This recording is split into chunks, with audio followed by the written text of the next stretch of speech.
My name is Ali Baluch. This is my non-existent co-host, Asif Ali. He is currently stranded on an island. You can see how it turns out for him Tuesday nights on TBS, the #1 comedy on television. It's Wrecked.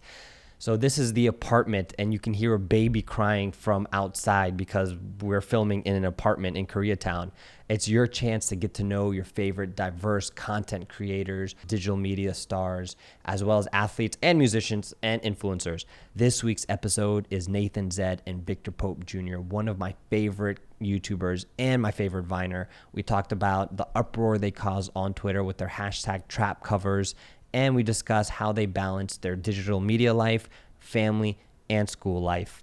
This week's episode was supposed to be with Yuna, but I just happen to be a piece of crap liar, and her episode is next week. So this is episode 2 with Nathan Zed and Victor Pope Jr. Here we are. So we have Victor Pope Jr. He's a stand-up comedian and Viner based in the Dallas-Fort Worth, Texas area. He's personally my favorite Viner. We also have Nathan Zed, who's a college sophomore from the 703. Hey. 703, who goes by the name of The Third Pew, which I hope you'll explain. Yeah. And I'm sure everyone asks about that. He makes videos that go across all platforms, Vine, Twitter, and Tumblr. And YouTube. And YouTube. That's my biggest one. Yeah, definitely. You really just left the biggest one out. I left it out, especially the thing that catapulted He's into your more obscure work. Yeah. So how did the okay, I just want to get this out the way. Where when you sent the number, I was like 703 Virginia. I was like, because I'm from Virginia. I grew up in Centerville. I went to Nova. Where are you from? I'm from Northern Virginia. I go to Virginia Tech right now. Oh. Yeah. Okay. Okay. Yeah. So engineering?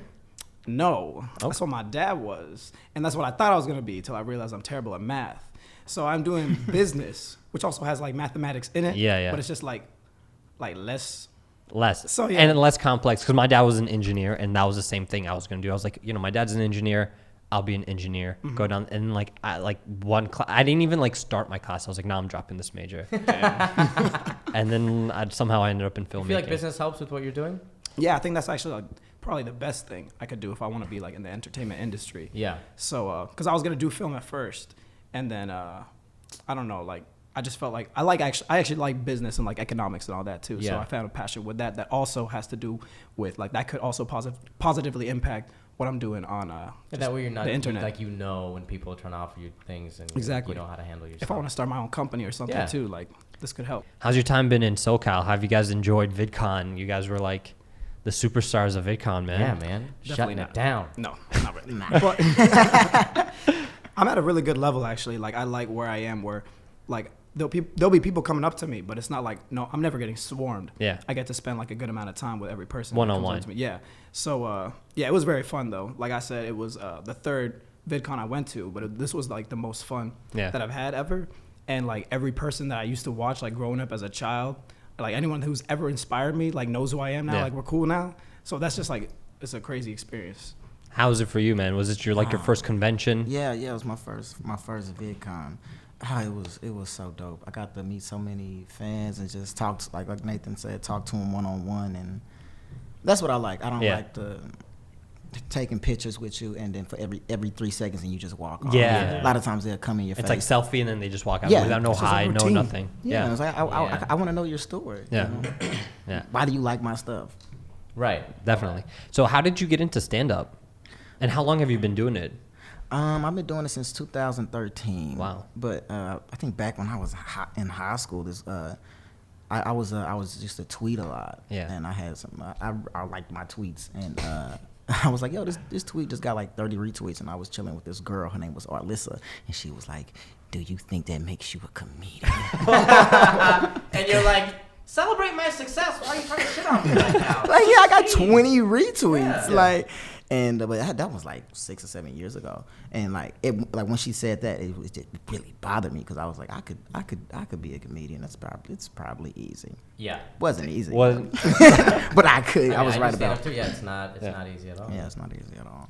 So you got into that, and then you kind of did you give that up, or are you still doing comedy, or did you just do Vine full time? Well, with stand up and the way I write, it's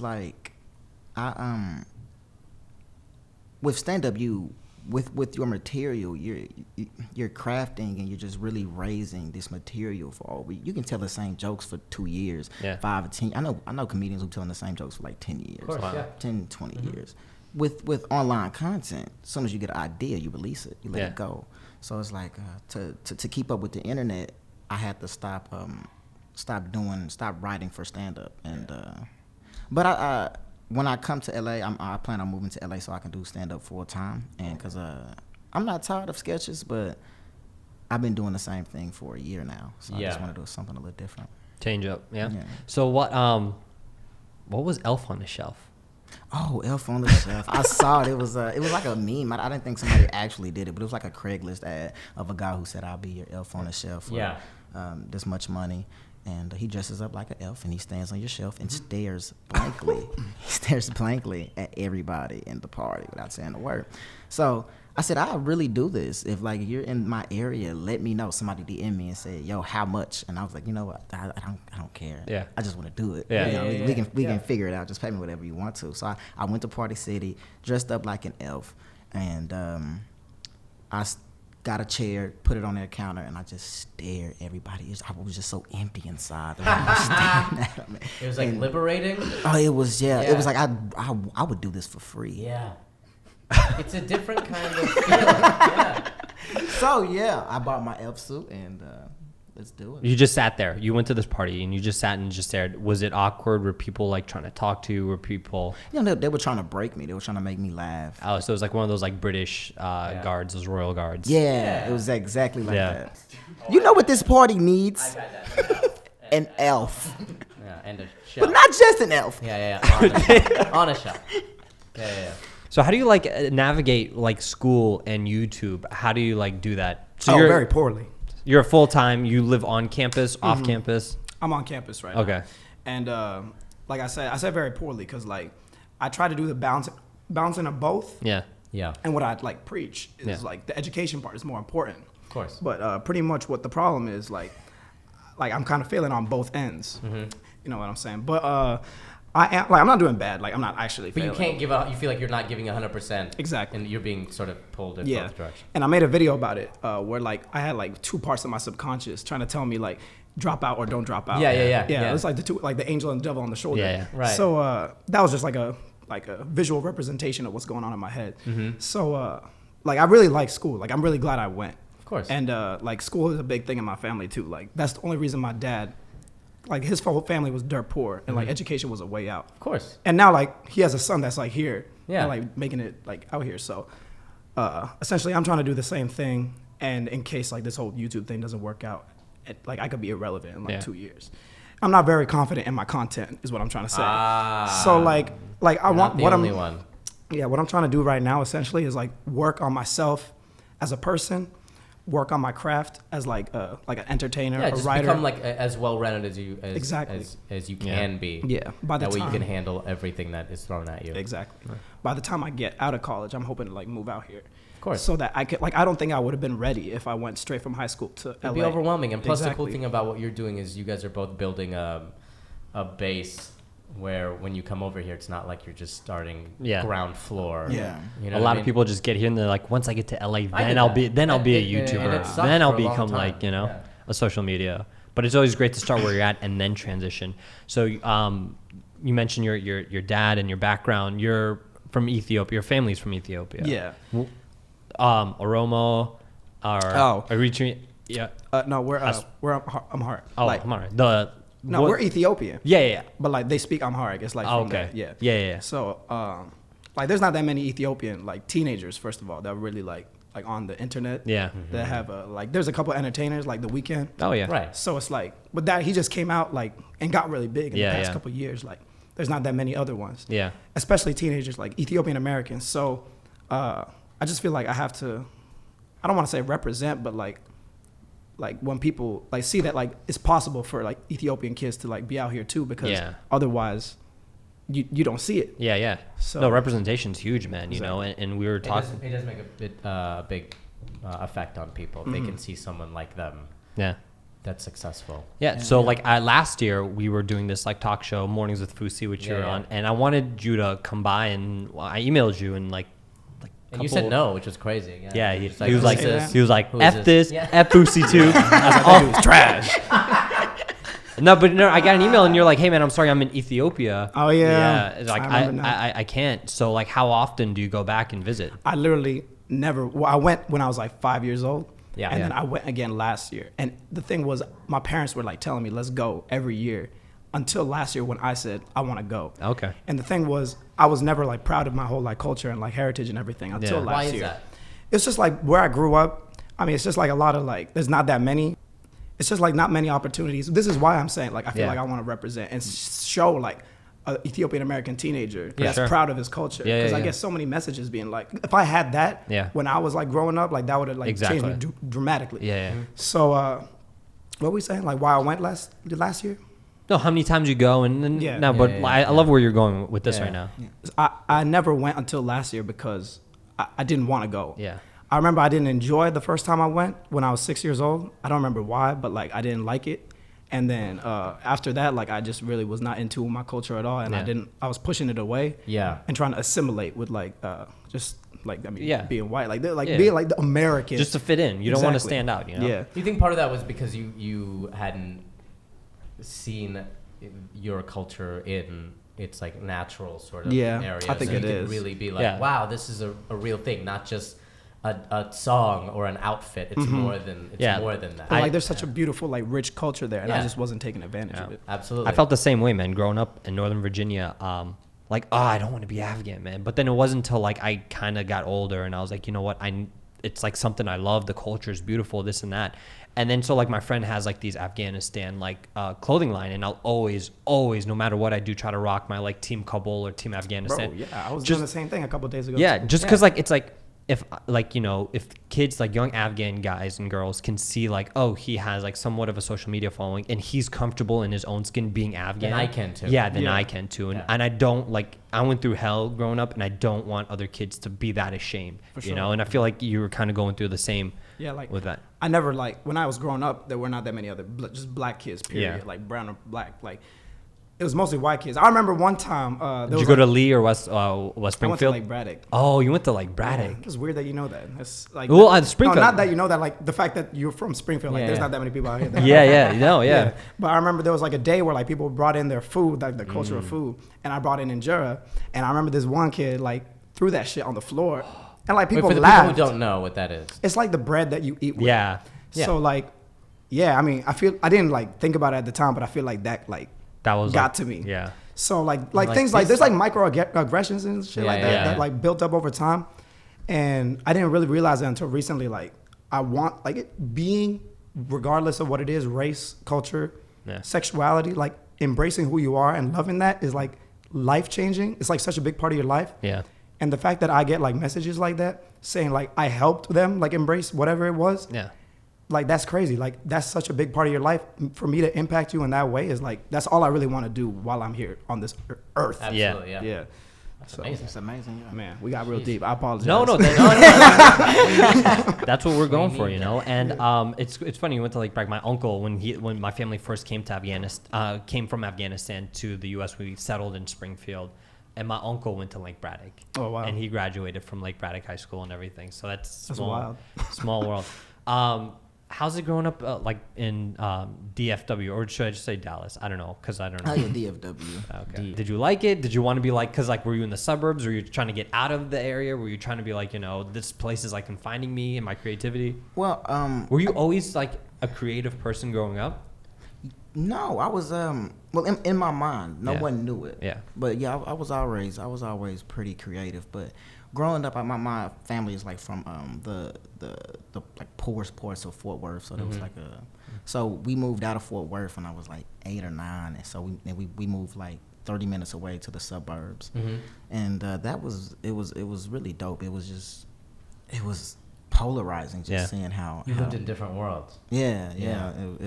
It was polarizing, but I still felt like I had something to prove for some reason. Like I'm actually from this place. Right. Like I'm from this place. You guys didn't have a tough enough upbringing, you know. Yeah. So I definitely grew up with like a chip on my shoulder, and it's really hard doing that. Do you feel like the chip has gotten bigger or smaller over time? It's definitely gotten smaller. Yeah, it's definitely gotten smaller. So like one thing I really love, like honestly, you're one. I remember like I don't know when I like followed you or whatever. When I came, I think it was that's what it was. It was a Thanksgiving gobble gobble. Those vines. Do you remember what I'm talking about? Yeah. Where like God is assigning everyone like their voice. I was like, yo, whoever this guy is, he's hilarious. Hey, what's up, animals? I'm God. This the noises y'all gonna make. Lion, you gonna say raw. Cool. Dolphin, that's what's up. Hey, yo, God, what about me? Who are you? Turkey. I don't know. The gobble gobble. Ah, this fucked up.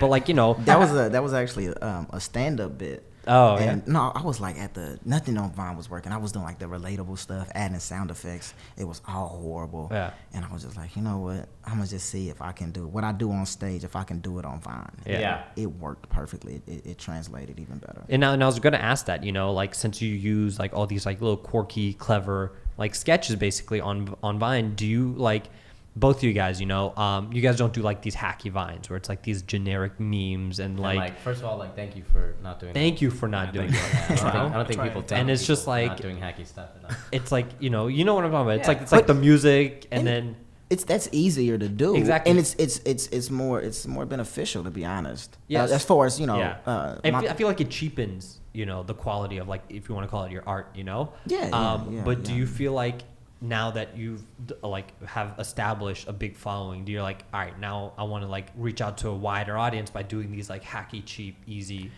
memes basically? Okay, here's the thing. Like I'm when we were at VidCon, you know, to speak about VidCon again, we see other people who were swarmed and like the mania around them. Yeah. And a lot of those people are the people who use a lot of cheap type of humor. Yeah. And they basically take the easy way out with content. And you see that, and that they're richer than you, or just rich in general, period. Yeah. You know, and you see that and you're like, I could do that. Yeah. And you know, you just kind of entertain it in your head a little bit. But I've never actually made that decision to. I probably won't. Who knows? That's good. It's dignity. Yeah, I don't know. You want to keep it like, you know, like the art pure, you know, you don't want to like water it down or anything. Yeah. Like what I think is like, that stuff, I don't even see it as really bad. I just see it as like a trend. Yeah. It's just going to be way to do things. Yeah. Like people usually, and that's how it is. That's pretty much why I'm going to college, is like I could be here for like 5 years, but the internet works like and moves so fast that these people who are like getting swarmed right now, they could just walk around in like 5 years. Totally. And it's happened. That's Absolutely. What's been going on all the time. Yeah. So it's like, it's pretty much just thinking about content that you're really proud of, thinking about content that will like last. All that I really want to focus on is longevity and like the long term. Mm-hmm. So if you're really making good content, like good content lasts and it's shown just throughout history. Yeah. So just that's what you got to focus on. Right. So, you know, with your contents, both YouTube, Twitter, Tumblr, and Vine, it's fairly socially conscious, you know, and like what kind of drove you guys both towards that, you know? Because one of my favorite Vines that you did was like, you know, someone was like, oh, I got bitten by a snake. And then you're like, but what about, you know, black on black crime, you know? Just got bit by a fucking snake, man. What about black on black violence? What? If we don't respect ourselves, how can snakes? It was something along those lines. It's very interesting that you asked me that, especially Nathan is really what, because I would see Nathan's stuff. And he definitely encouraged me to do more like that, more stuff like that. Yeah. And I just saw how helpful it was for people and how well he did it. And then he discovered like me and like gave me, you know, he was like, oh man, another person who talks about social things, and he really gave me a lot of his audience. Yeah. Yeah. So. No, yeah, because like your privilege video was great, you know. And it was like a trend too, and then, you know, that'll kind of transition to like our next thing about a hashtag trap. Wait, covers. pause. But before we get there, I gotta say, okay. Yeah. No, I was just like, the only reason I even started talking about like social issues, I was just going insane. Like in my head, like I was, first of all, when I started realizing a bunch of stuff, this was pretty much after the death of Mike Brown. Yeah. So I just started realizing a lot of stuff, and I was seeing like I had a platform, and I was trying to. Like Twitter was my outlet because I had no one else in my entire life that really understood the things that I was understanding. Like people at school didn't get it. Like the black kids at school did not get it at that time. Why do you think they didn't get it? I don't know. And it was pissing me off. That's the question I was asking myself. I was like, why me? Like, why am I getting this stuff? And Twitter, I was just tweeting to get it out of my head. Right. And I didn't want to know. I wish like ignorance is bliss. So that was just bothering me. And then like using comedy is just a way to like cope for me to like just to keep myself mentally sane. Yeah. So, and it's also a great way. Like I was really preaching back then, like 2 years ago, and I wish I didn't, because now people expect me to do stuff. And I was like 15. Like like I'm really growing, and people saw me grow, but they expect me to be how I was when I was 14, and it's like it's mad annoying. But no, you got like great mature content for like someone at that age. Now I just try to. I try to speak on things through comedy, but I also try to speak on things only that I understand, like, and know. Back then I was talking about a lot of like everything that was, because no, come in. I feel like that's the best way to do it is through comedy, because if you don't want to sound preachy. Yeah, man. People just say you're obnoxious, and with comedy, like you said, you don't want to speak on something unless you have a really good grasp of it, and with comedy that goes perfectly, because I can't, it's hard to make a joke about something that you don't understand. Yeah. So. And you were saying earlier that like I influenced you. I think like he influenced me a lot too. So it's wild that like we both influenced each other and like we're growing together. Yeah. Like the way of like how I saw him do comedy, like using satire and stuff, like really helped me get through like a point in my life where like I didn't know how to just speak on things. Yeah. So I'm glad we're both on this podcast together. No, I felt like it would be great to have both of you guys, because it's like you guys complement one another. So like earlier this year, Beyonce released Formation. How did that spark #trap covers? Oh yeah, it was Kirk. It was Il Capitano, 94, our friend James Kirk, and we were just looking at like these acoustic covers of Formation. Daddy, Alabama, Mama, Louisiana. You mix that Negro with that Creole, make a Texas mama. I like my baby hair with baby hair and afros. Honestly, I like all them babies equal. Earned all this money, but they never take the country I made. There's always like a weird acoustic cover. There's like an acoustic cover of Panda. Yeah. Where it's like they turn like this. One is so it's like the funniest thing ever. Is like they turn like this hard song about like selling drugs into or like just, something you girls. could hear at like a kid's like a birthday camping. party. Like like the camp counselor is like, here we go. Version. Yeah. So he had the idea to like reverse it. Yeah. And since we have like we just all talk to each other. Yeah. And we were like, if we all do this, like it might get big, and it actually really did, and it turned out to be trending all day, pretty much for like 2 days, and it got TV. Yeah, I was on Fox News because I did the Beatles' "Hey Jude," and I did a trap cover of that where we just turned that song like hard. Jude. Hey Jude, don't make it bad. Take a chance, I'll make it better. Remember to let her into your heart. You can start to make it better. Hey, this is my cover to Don't Stop Believing by Journey. Hey, just a small town girl. Woo. Living in the lonely world. That bitch was lonely. And I was afraid. I mean, like white people love the Beatles. Oh yeah. So I was trying to get like death threats, bro. Yeah. Don't mess with Hey Jude. No. It's on Fox News. Oh my god. So yeah, so you guys took these like songs that like generally like white people like idolize, and then you guys kind of were like, because like it's just a joke. Yeah. Just like it was a joke, but a lot of people would just take these songs, especially songs that were aimed towards a certain demographic, and and they would just try to like whitewash it, or like gentrify it, or appropriate it, and then you're like, all right, well, if we give you guys a taste of your own medicine, pretty much. and then it's just like well, then again, that's like another thing to what you were saying, that's like using comedy instead of just being there and just putting up a bunch of videos where you're mad and yelling into a camera. You're like, let's take this turn on his head and then make it into something that's even bigger. I think that was perfect too, because we use comedy, social issues, and music. And music is a big thing too. Like if people get behind your music, I mean, it's perfect. If I was making 6 figures, I would never read my mentions. No. I wouldn't. I probably wouldn't tweet. I'd have someone who tweets very vanilla things. But don't you feel like you'll kind of like sandwiches, right? And then 9 million tweets back being like, he loves sandwiches, he's just like me. Yeah. There would still be like hate comments. And there'd be somebody like, you fucking Indian. I'm like, what happened? Yeah. They're probably Indian sandwiches, you piece of shit. Yeah.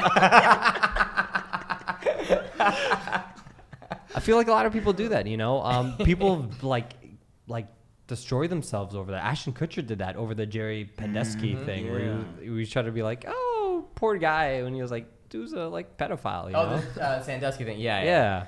Yeah, those celebrities, they need to have a person in between them and their Twitter account. I think Kanye West is probably the only person who it doesn't affect. Yeah, he just like. Well, he's sort of cultivated it. Well, he has become. My theory is that he's become so successful and earned so much goodwill that now he's in this zone where like he can, like Paul McCartney. Honestly, could come out and say whatever he wants. It's not going to negate the fact that he was in the Beatles and he's made like the most popular music of all time. So he could literally do anything he wants. It doesn't matter. People would be like, he's crazy. He's just Paul McCartney. Yeah. Kanye, but I think it's different. I think it's different for black artists because I feel like people kind of, and Jesse Williams was kind of talking about in the speech, like you watch the culture and blah, blah, blah, but like you don't really support the people themselves kind of thing. So I think with Kanye West thing is like we sort of watch him. Like he's just like a cartoon. I'm a rational Kanye stan. Yeah, I'm kind of the same way too. Yeah. Sometimes like, I know some people who are like, I love everything he does. It's like you can't say that about anyone. I can't even say that about my mom. So like, how can you say that about Kanye West? Like, I couldn't say that about my son. Yeah, every single thing. Come on. Like, I'm 60% on my son. Yeah. Oh my god. Every day you tell him that when you get him dressed for school, like I'm 60% on. I just want you to know that. Today I'm 58. Don't try me. He's just crying in the bus, like, I don't know if I'll get to 80. Yeah.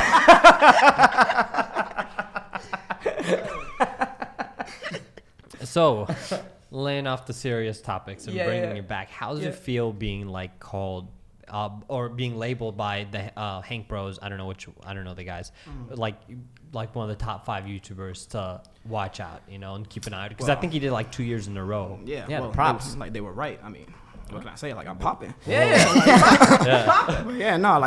the nicest people. Oh yeah. And it's wild because like I was saying earlier, like they were like my 2 biggest inspirations. Oh no way. Like so, and the fact that like I'm gonna do like things with John Green, like charity work and stuff, because he's done so much, like Ethiopia type stuff. So like we were talking about that over this past weekend, and like just for them to, out of like all these YouTubers, to pick me for 5 and then twice, like. I barely made any videos in the past year, so like the fact that he would do it again, like that, I was not expecting that. So I just really appreciate them. Yeah, that's awesome.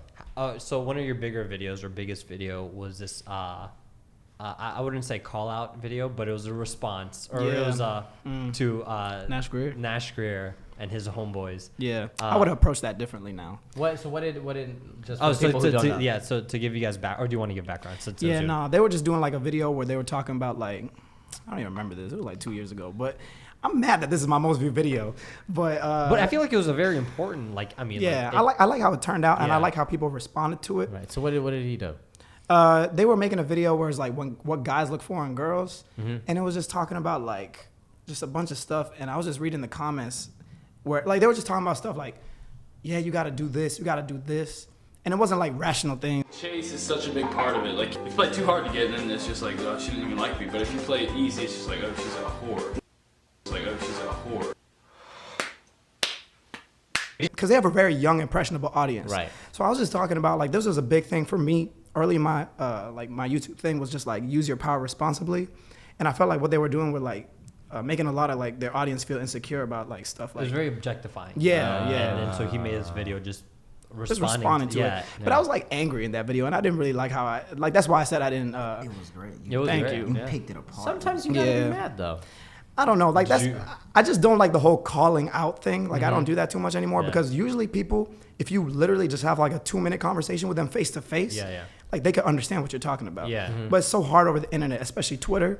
And with that, a lot of times people will hold you to a certain standard. They were because they're like, oh, you calling all these people out. What about you? Yeah, and after that they were like messaging me, random people like, this person did this, make a video about it. Like I can't do everything. They turn you to the police? Yeah, what am I? I was like a 15-year-old kid.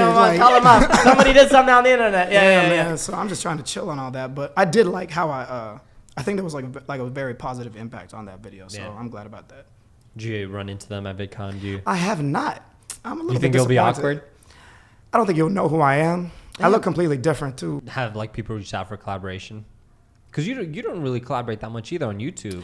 I don't collaborate because no one lives out where I live. That's very true. So yeah, that's why I'm out here right now. Yeah. I don't have friends. Yeah, like every single one of my videos is me playing every character. Yeah. Because of that. Like I have a video probably where I'm gonna play like me in the present and then me from the future. And that's just another excuse. You just have to. Yeah. Like like I said earlier too with the subconscious thing. I'm playing every character, bro. Like it's kind of sad. Do you guys honestly. sometimes feel like because there's so many different ways to put out content that sometimes you can't focus your full energy on one? Like because you're like, oh, I have to do stuff on Snapchat. I have to do stuff on Vine. I have to do stuff on.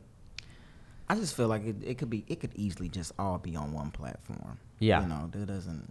The only thing that makes sense is maybe there being Snapchat and Twitter or Facebook. You don't need all those to do it. But it's so draining. You know. Yeah, it's a lot of work. I haven't posted on Instagram and this. Because now there's like 6 big ones, and before it used to be just be on YouTube.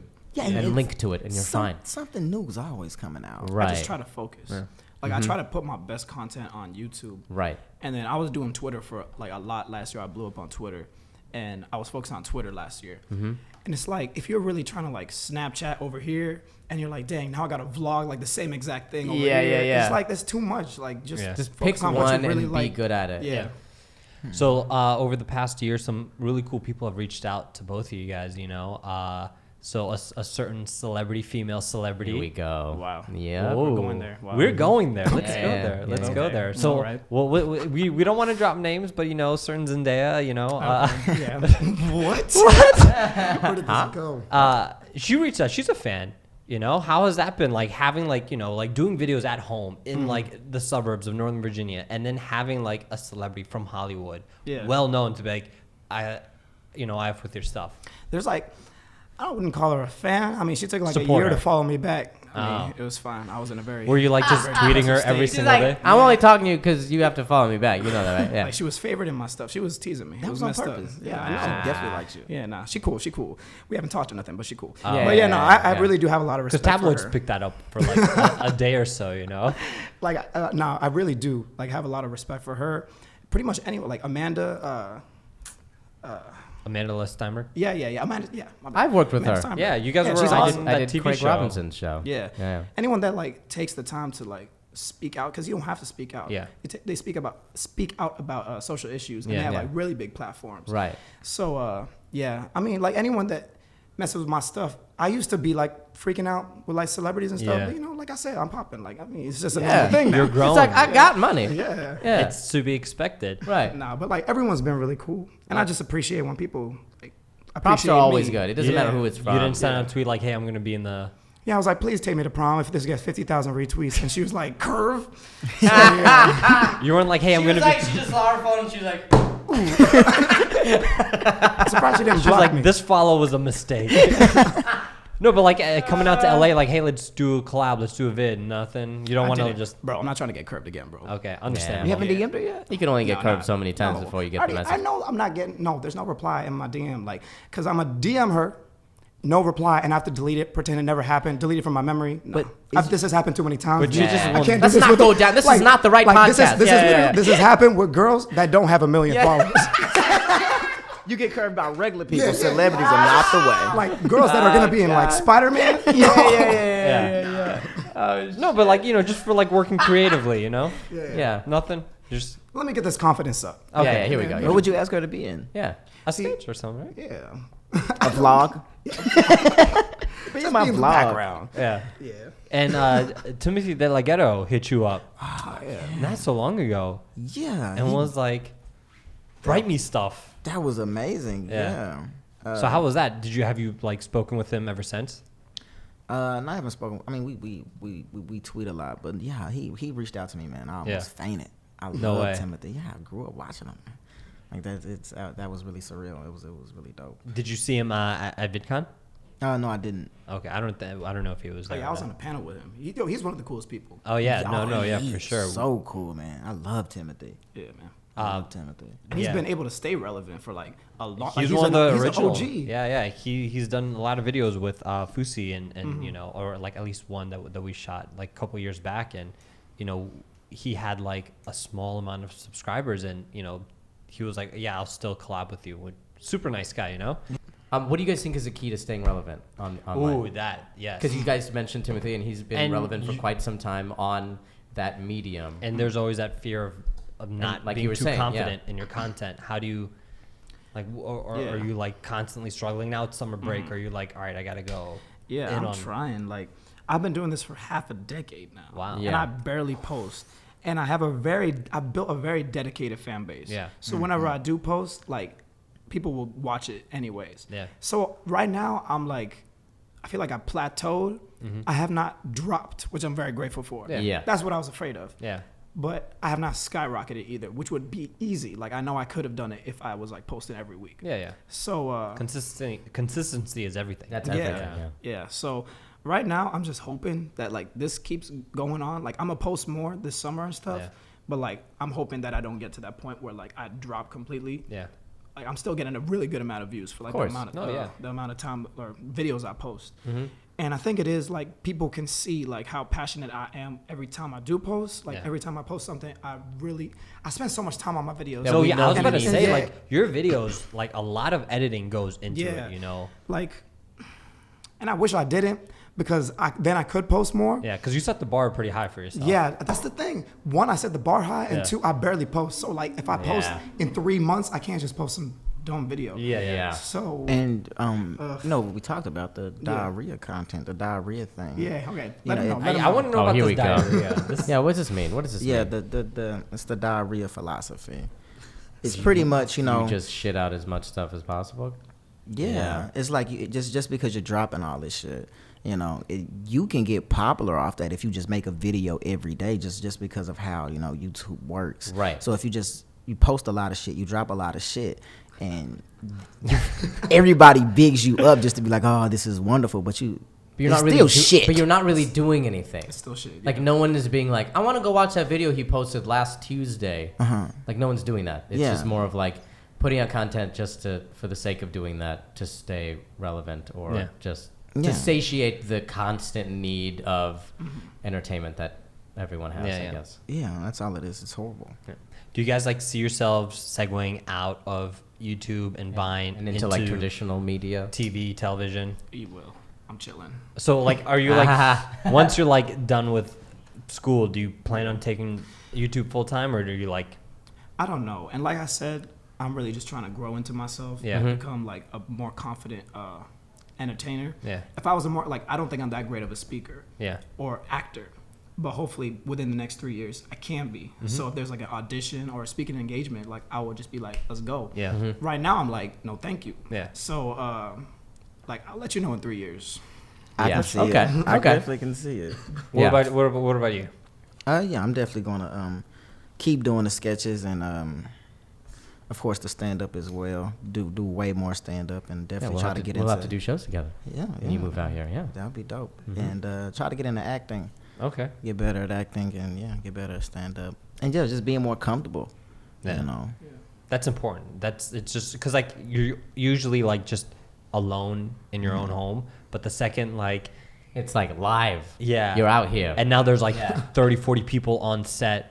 Everyone, all eyes on you. It's a different thing. It completely changes. And not that many people have been able to make that successful transition out, you know? Yeah, I usually find it's two ways. It's like I came from Chicago and I was doing stand-up. And I came out here and I did acting stuff. And then so I did that route. And so like I'm on a show and then that's what that is. And then so a lot of people in my part of the world are like, oh, we look at people like you guys and we go, oh, he doesn't need an agent. He doesn't need Warner Brothers to co-sign him. He doesn't need any of that. He can just go out. Like if you wanted to, you can just go out and go on the road and make money. Like you don't need anybody to give you, built it yourself. You know what I mean? And then on the flip side, a lot of people on your guys' side go, oh, well, you're like on a thing. You're like on a TV show. And that's like, that means something. You're like, it's like, I guess has more like art value versus like the diarrhea kind of effect. Yeah. And so it's like that grass is greener thing goes both ways. But I think you guys are in a great position to do both of those. Thank you. Yeah, for sure. All right, you guys. I think we've we've gotten to the rapid round. The rapid round. Here we go. Which is like the most cliche thing every podcast ever does. This is our diarrhea portion of the podcast. But before we get into that, before I forget, the third pew. Oh yeah. Please See, explain I made that thing when I was like 8th grade. I was like a nerd, you know what I'm saying? Yeah. It was just like literally just pew pew pew. Okay. And it sucks because there's another dude, if you heard of him, it's called PewDiePie. I think I might have heard of He's him. the biggest YouTuber ever. Of all You don't time. say. Yeah. So I was kind of because I made my channel and I never heard of his. Yeah. And I made it when he had maybe like 10,000 subscribers. Like I was looking back at the like statistics of our stuff. Yeah. And he was growing, and I was like, this dude better not get big. Yeah. And God was like, psych. 30 made that million. dude. It's literally 45 million right now. Wow. That's funny. He's like, I can't stop making money. The bank probably calls him like, cool it, man. Chill out for a second. Jeez. He's a great dude too. That's the thing. Like it was wild. Like I said that. Like I didn't want him to get big. Yeah. And then he followed me and he said No way. like he liked my stuff. I think he muted me. He probably did. My tweets were like trash a couple years ago. But no. Like the fact that he watched some of my content when he was like at 20 million and I only had like 200,000. I mean, everyone's just so nice. Everyone's so nice to me. Yeah. So how does that feel? Like, I mean, like both of you guys have like these huge like social media influencers like watching your stuff, you know? And it's like, did you guys ever feel like your content would reach that level? I mean, like we all hope that it does, but like. What I did, because I was working full time and I was doing overtime most weeks. I was working. Where were you working? In the courthouse. Oh. Yeah. You're that guy. Yeah. Being like, we can't extend it, Denise. You're paying $400 for a U-turn. No, there was no Denise, but She mails her check in. Yeah, she's not showing up. I to love court. Denise. Yeah. Don't put that on Denise. I want you to do that. No, but I did like the paperwork. Like I was next to an evidence room. And it was like a cage separating us. So I was like doing the files that were attached to the evidence. Or like some of the craziest like things. You can't even legally talk about that, can you? No, can you? yeah, you can. Just You hold don't out work there names. anymore. Yeah. Hold out names. Well, it wasn't. I didn't work for the courtroom directly, so it was through like a service. Yeah. So yeah, I definitely can. It was. I can't say any names or anything, but like, it was that's like fine. Crazy a stuff. case was like a man had killed his wife because Classic. it happens. I shouldn't laugh at this. You kidding? Jesus. Okay. You guys have a laugh button? Yeah. A man killed his wife.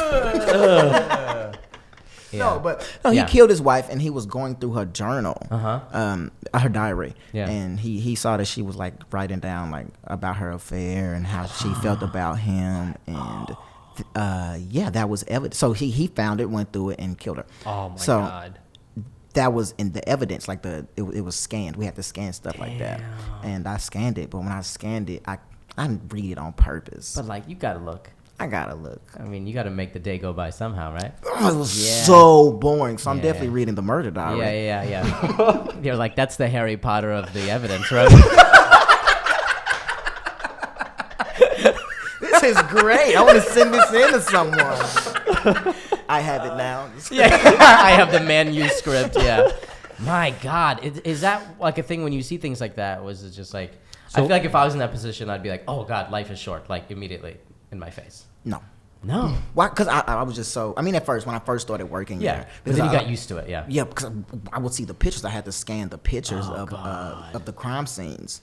And, you know, it ranged from like murder to drinking and driving and like stuff like that. And I would see it and I'm like, oh man, this is. I don't like stuff. I get queasy. Yeah, me too. Yeah. Not a fan of it. So I had to look at it and like, yo, people really die. People are dying out here. Yeah. Yeah. So you looked at this diary. What was in? Was it graphic? Was it detailed? Was it vulgar? About the affair? Oh yeah, she wasn't like it wasn't 50 Shades of Grey. No. It was just like my interest is gone now. Yeah. But no, it wasn't like 50 Shades of Grey. She wasn't really. But the guy was great. Like I would have left. Oh, he wasn't great. No, the guy that she was cheating with. Oh. Yeah, he was a great guy. Oh, he read like a great guy. Like, dude, this guy's got a good job. I would be murdered for him as well. Oh God. Oh man. So I don't know where this was going. I don't know. Where this is going. Oh, that he's working a day job. Yeah. Oh, Yeah. wow. Yeah. So off topic. Yeah, so off topic. That's my fault. Yeah. No, but I was working like like overtime, 40 hours plus every week. I was so tired. And I worked like an hour away, made an hour and a half with traffic. So I would leave the house at like 6 a.m., get home at 6 p.m. Wow. every day. And I try to Vine and try to, just try to make any content. This I had like 2,000 followers on Vine at this point, and I was just like, I can't do It became this. like a task. Yeah, and I'm like, I'm funny. I think I'm funny, and I would watch the people who put out diarrhea content and horrible stuff, and I say, hey, I'm funnier than these guys. These guys are making a lot of money from this. So what I'm going to do? By the way, I have a son, a 7-year-old son. Of course. So I was thinking like, hey, I saved up some money for about 2 months worth of money. Not a lot. And I was like, I'm going to quit my job and get famous on Vine. Damn. Wow. And I did it. And you did. Yeah, you took a leap, man. That was such a big leap. Thank you, guys. No, yeah, the content was great. The content was rich. BuzzFeed even wrote like a 21 reasons why, you should be. Yeah, that was like 3 months in. That's crazy. Like, it was like pretty much immediately. Yeah. But and I'm sure that motivated you a lot when people were like, the numbers are going up and people are latching onto it. Yeah, for both of you, like when you guys see these articles, are you like, all right, man, like motivation, time to like put out more stuff, or is it like? I mean, like are you just jaded now? It's just no, not yet. Until I get to on like a cover like the Rolling Stones. Yeah. Like the Entertainment Weekly one, like my dad was so excited about seeing me in the magazine. He went out and he bought like 5 copies. That's crazy. So seeing my dad like be so proud of something I did, like that really motivated me too. Especially, I want to do even bigger than that. Right. Especially when your parents are like, they don't really get what you were doing for so long. Like at first they didn't want me to do it. I did it behind their backs. Yeah. Right. So it's like. Did word get back to him? Like, did a relative see a video or a friend of the family and give him a call? I tried to do it behind their backs. Yeah. I was trying to upload it, and I was like, dang, this is going to take an hour. Let me go make a snack. And then my dad's like, I come back, and my dad's in front of the computer like, what is this? So it's like, he doesn't even talk like that. It's not even Ethiopian accent. So it's like, so nah. But like, it's like, it's really, they didn't understand it. They didn't want me to be, and it's very understandable. Yeah. They didn't want a 14-year-old to be out here on the internet. For sure. Shouldn't have made that snack, man. Yeah. Really. Like, it wasn't even that good. Like, it was what was it? Like a hot pocket? What was your snack? Indian sandwich. Indian sandwich. that was classic. There we go. Yeah. But like they didn't. Oh, and pretty much what we decided on was like, I'm gonna put school first. Yeah. I'm not gonna make a video when I have a test coming up. So that's what really like made me like with this mindset of like education is important. And I didn't understand it at like 14. Like, of course not. Yeah. Bro, we were learning. This is fucking pointless, bro. Yeah. No, I love like there's like this video of Tupac, and we'll get back to like where he was like, it was like when he was like at 17, he was like, we have to take like gym, but he was like, we needed a class on like apartheid, we need a class on like doublespeak, we need a class on blah blah blah, but like all these like like racism, police brutality. He was like, but we have like fucking gym. Scams. There should be a class on religious cults. There should be a class on police brutality. There should be a class on apartheid. There should be a class on racism in America. There should be a class on why people are hungry, but they're not. Their classes on gym. Yeah. We gotta. Like I'm in college now, and I get to take a class about like African studies. Yeah. I get to take about like business, like like I really wanted to do, and like communication skills. Like I wanted to be a better writer and speaker. Right. So I took that too. And astronomy was trash. I didn't even know why I took that. But I took that and like it was awful. Oh, and sociology too. I recommend you take a sociology class. Sociology is People good. listening. Oh, yeah. But I got my associates in that. Definitely do that. Don't do it for a living because there's no money. That was my major. Yeah, I take that back. You could be working in courts. Oh, and I was a social work major. I wanted to go into social work. Yeah. Dropped out though.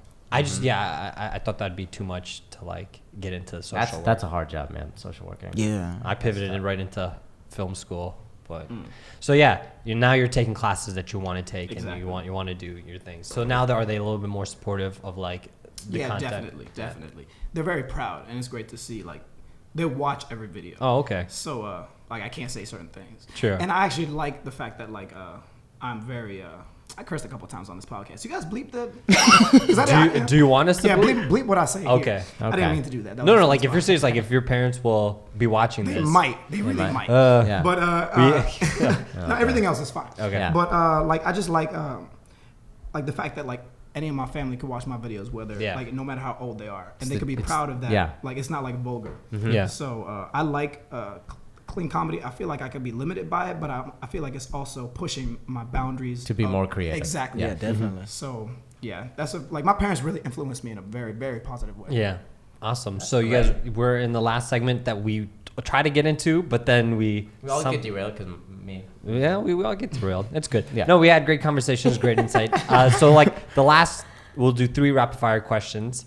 If you guys want to throw shade, this is a safe place. Awesome. On Safe anything. space. If you guys want to throw shade on anything. Viner who should there's stop no vining, safe YouTuber that should stop YouTubing, you know? Feel free. Type, just anyone, animal. It doesn't even have All right, so- inanimate And, objects. like, crocodiles just stop existing. Yeah. That's fine. Shots fired, crocodiles. I hope you're listening. Favorite ice cream? Because this says a lot about a person. It's cookies and cream, bro. Oh, this is All turning the into a way. Cookies weird and day. cream. Favorite ice cream. Here we go. I said cookies and cream. Cookies and It was cream. like- Mint chocolate. Oh, that's just trash. Okay. Ooh. Do you know there's actual like Ooh. The beginning of the end. Yeah. We're not gonna fight. there's studies that say like what your favorite ice cream says about you, and they're like what vanilla says and what Oreo. You said Oreo? Isn't I it think I crazy just that there's like studies Oreos. about that? There's studies about that, but like we're not allowed to study guns.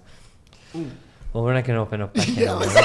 Everybody Guys, we're not allowed to study guns, but we can study what personality you have. We if just you got like to the end of cookies this and cream. podcast. We're not trying to like open up. No, watch talk the next show about on gun Fox What News. gun God, are put- you? Yeah. What kind of gunner? I'm an AR-15. Favorite movie? Man, I really can't pick. No, don't ask me. I got 3. or just the maybe the funniest movie that you've seen recently. There's only been like 2 good comedy movies in the past like decade, and that's 21 and 22 Jump Street. Like since 2010. 21 Trump Street Since was. 20 That was actually one of my favorite Wow. comedy films. Yeah. I'm saying like comedy films have been on a decline from 2010 on. Interesting. What was the movie? The Other Guys was really good. Oh. Yeah, It that was really pretty funny. good. That- I really messed with Will Ferrell, but I Oh, actually the other really guys. liked that one. You No, should Nice see- Guys. Nice Guys Nice Guys was. is really I didn't good. get to check that. Yeah, I didn't get to check Very that good. out. Yeah. Like real mainstream comedies, like there hasn't been like a Coming to America. Yeah. No, Stuff no, Oh like yeah, there hasn't been like Nothing a like that. masterpiece. No. nothing like Until that. you guys write one. Yeah, we're working I'm looking on at it. you guys. Here we go. There Here you we go. Yeah. I'll I shoot- really like Top 5. Oh, I really did like that too. That Let me was take great. it back. That was like a there's Woody couple Allen version of whatever Chris Rock would make. But I thought it was fantastic. It was I great. thought it was really I good. didn't watch it. I should. And I thought it got a lot of shade that it didn't get nominated for anything. Ooh, very true. Very Thought true. it was a good movie. Oscar so white, man. You know? Hashtag. Guys, we got 10 more hours we could do of this. Like We- yeah, we're no worries, you're good. Your movies. Oh, my top 3 movies Yeah. ever. I feel like Sin City, Ooh, okay. Apocalypto, and I think it's Apocalypto, not a lot of people mention that. That's a Apocalypto, the Mel great- Gibson one, not Apocalypse Yeah. Now. the Mel Gibson one. Yeah. Okay. That movie is And great. I was actually thinking about He's- that the other day. Yeah, he kind of ruined his own thing for himself personally, but that movie is. I love the movie. Yeah, that's a good Life is Beautiful. It's about the Holocaust. Ooh, Yes. Yeah, I remember watching that at like 5th grade, and that effed me up. I don't know why I watched that at a young age. Yeah, it's a great favorite movie. movie. I'm sorry, Whiplash. I watched that again Ooh, recently. that's a great movie. That Yeah. was And that's great. probably what like my top 3 favorite movies ever. Yeah. Yeah. I can't just give you my favorite, but like that one. 'cause, No. like, it's such like So intense. I love music. I Yeah. love good acting, and I love good editing. Yeah. And, like everything about the movie was. It just came perfection. together. Yeah. Yeah. It was What amazing. was his name? J.K. Simmons. Simmons. Not Ron- That's Harry Potter. Yeah. Whatever. They're all JKs. Yeah, they're all JKs. Yeah. No, So he was so good in it. Phenomenal. So intimidating. And the jazz and everything. Yeah, There's that's this one. got me into jazz like more than No way. I was before. So now I'm really listening to jazz. Like, Okay. Live jazz is like the most fun thing you can go see. yeah. I gotta get into that. It's really good. I gotta There's some places in LA. There are Uber a lot. drivers love playing jazz. It's Hey, either jazz or like really like ethnic world music. Yeah. is this music fun? And they're like, guess "Oh, not. you want to hear these drums from Namibia?" And you're like, "I mean, I just want to go home from the airport, but like, if that's what you want to play, man, that's fine." And I got a lot of gum. so much gum. I have one mouth. Sorry. right. You guys want to plug? Yeah. So where to find- now where to that find we've you guys? so now that we've come to the end, we're done with everything. We're not gonna try to open up any more discussion topics because we can be here forever. We could. Where can people Love talking find to you you guys? Oh, Twitter. Vine, Twitter at Victor Pope Jr. on every single platform. Twitter, Victor Pope Vine, Jr. Tumblr. No, no underscores, no nothing. Just Victor Pope Jr. straight. We'll have the link for you guys down below as well. I was not lucky enough. Like people out here stealing my name on like everything. So I have Nathan Zed. Like I was able to get Nathan Zed on Twitter, Instagram. Okay. If you just Google Nathan Zed, like I'll show up like my. He's YouTube, the only. But we said the third. Are you the only Nathan Zed out there? Yeah. Good. I think so. No, that was a dude, but we took his Twitter account and I just stole it. Oh, you guys killed him, is what it sounds like. Find him. You just DM'd him a gun and were like, you know what to do. Yeah. Thank you guys so much Thank you guys so much for coming out, man. We had a blast. Flying in from. You guys flew in to LA just for this podcast. I really appreciate this. Definitely appreciate you paying for all that. No, of course. We have your flight covered. You know, we had your hotel and everything. All right. Thank you guys so much, guys. Appreciate it. Yo, thank you for watching and listening to the entire episode. You know, day by day, this channel is growing rapidly. The videos are getting nothing but love. Even though we asked you guys for some quality hate, the love, the support, and the feedback has been incredible. Please continue the support. Hit that subscribe button. Shoot us a follow on Twitter. And next week is Yuna. Or maybe not. You won't know unless you subscribe. This week's episode was brought to you by nobody, because nobody sponsored us. Sponsors, where you at, yo? Throw some damn money at us. This episode was produced by Imran J Khan and Sumair Khan. If you're watching this on YouTube, make sure to check out last week's video with Just Rain. If you're not watching this on YouTube, then figure out a way to listen to last week's episode with Just Rain. I'll see you next week, hopefully with Asif and hopefully with Yuna. Goodbye.